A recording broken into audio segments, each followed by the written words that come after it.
enough about me.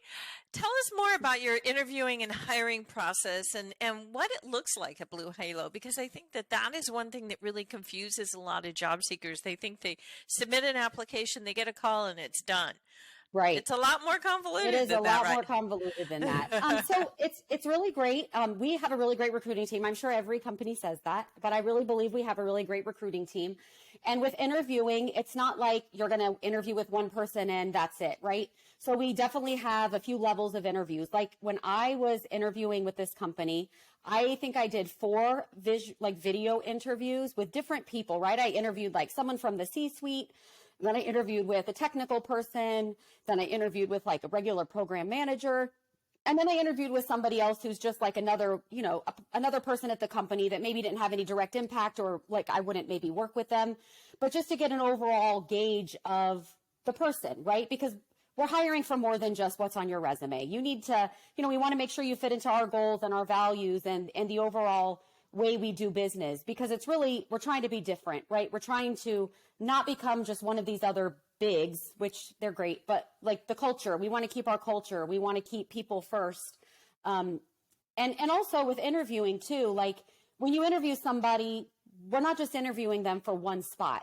So like I'm a hiring manager, and if I interview somebody and I'm like, oh, I know so-and-so has a position open that I think this person would be a really great fit for, well, then we send the person that way and let them know. And then we can kind of move people around to put people in the job that they will be the happiest in. Because at the end of the day, yes, we need to fill spots, right? And we need to get people on the projects, but we want them to be happy where they are. And I understand that you have something called the Talent Acquisition Ambassadors. What's that all about? So talent acquisition ambassadors are like operations people or marketing people or developers even who work directly on projects or, already working with the company. So we kind of like make it possible for people to get information every step of the way, right? So whether it's their first day interviewing, if they have questions, or whether it's their first day in the building, we want them to feel connected right away and ask questions. If they want intimate knowledge about how the project goes every day, we can talk about those things.